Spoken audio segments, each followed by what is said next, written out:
every billionaire family office has a CEO. And that CEO is really going to be the glue between the tacticians, the attorneys, the investment advisors, the CPAs, the tax professionals that are working in the family office. You'd hire a general contractor who knows how to do all those things. They know the best ones to hire. They manage them. They hold them accountable. They keep their cost structure within budget. And they make sure the finished product is coordinated between all the different trades to make sure you have a beautifully built home. 8 key questions that you can ask anybody who you're interviewing who you think could be this linchpin partner. And they mentioned that they were fiduciaries. I said, well, would you send that in writing to a client that worked with you, that you're at all times? And they said, well, not at all times.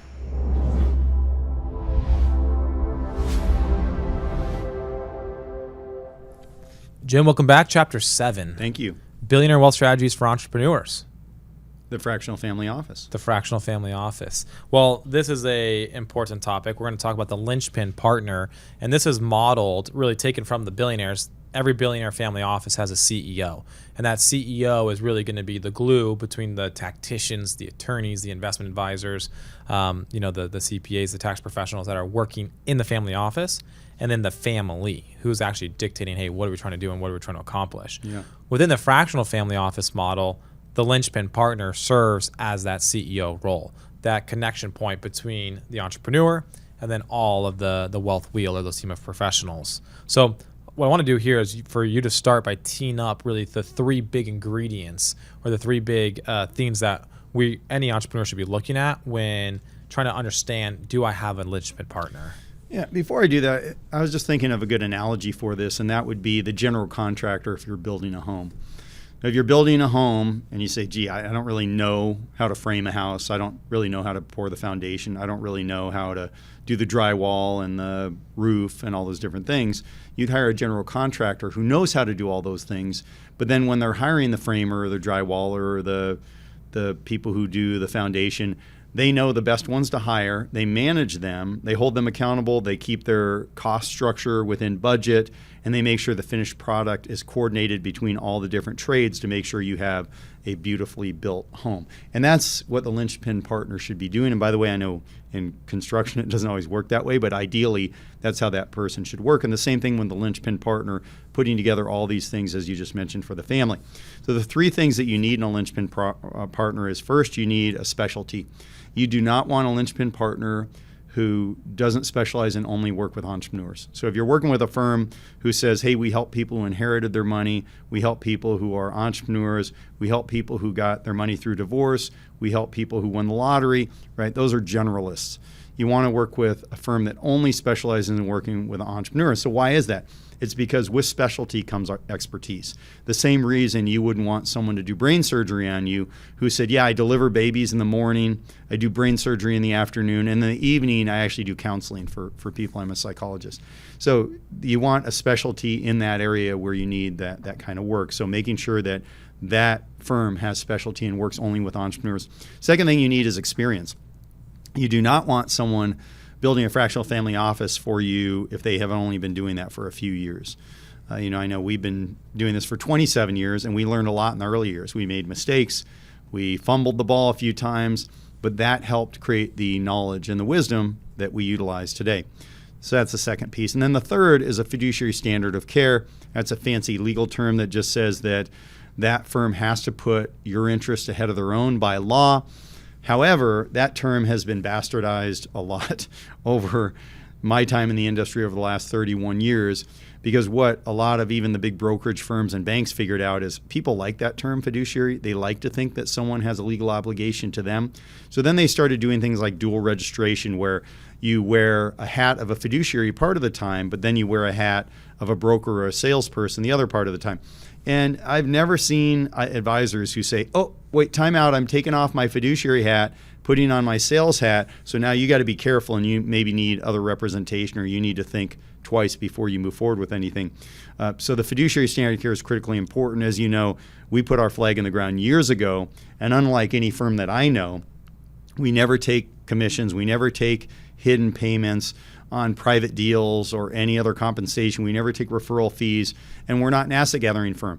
So what happens a lot in this space is you have people who are fiduciaries even, let's say they are fiduciaries, but they're asset gatherers, which means their revenue all comes from gathering your assets and investing your money. Well, that creates a incentive issue, and that is, let's say you are deciding whether to pay off your building. You owe $1 million on your building. You say, should I pay it off? Or should I give you, Mr. Advisor, the $1 million you invest? Now you have a conflict of interest. And what you want to do with your linchpin partner is make sure the conflicts of interest are as eliminated as they possibly can be. And that's why, of course, we do a retainer fee so that we don't have that conflict. But those are some of the 3 things you want to look for in the linchpin partner. And finding a linchpin partner is easier said than done.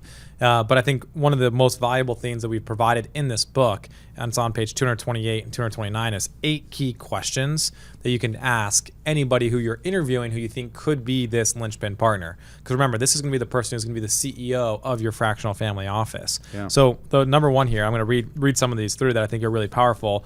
But the first is, can you show me in writing exactly how you're compensated for all services and products you might recommend? This is very important of getting it all in writing. And this is where you will see, are they truly a fiduciary at all times? Or are they going to say, I get paid directly from you with fixed monthly fees? Mm-hmm. But also AUM, also referral fees, also kickback fees, also success fees, also. Right.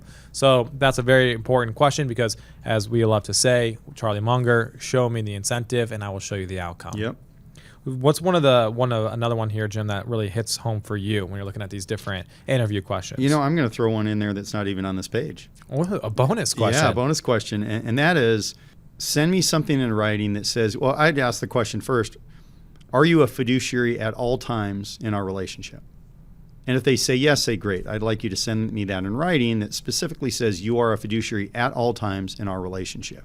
As I mentioned, when I heard this private bank present and they mentioned that they were fiduciaries, I said, well, would you send that in writing to a client that worked with you that you're at all times? And they said, well, not at all times.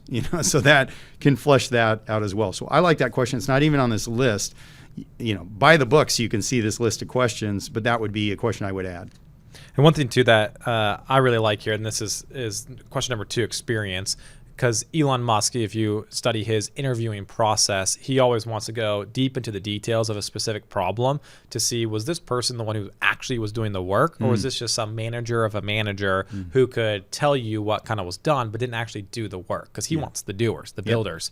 So I love the second question here, which is, walk me through the last 3 entrepreneur exits you've managed. What went well, and what would you do differently? Now with this, you're not going to just want to leave it at that. You're going to want to then ask follow-up specific questions because you're trying to filter, does this advisor actually know how to do this as, to support me as an entrepreneur? And so maybe for you as an entrepreneur, you're not prioritizing exit. Maybe you're a post-liquidity event. Well, then you should just reframe this question. But again, you want specific answers and go 2nd, 3rd, 4th level so you can see, does this person actually do this? Or is this person a generalist just disguised as a specialist? Yeah, it's so good.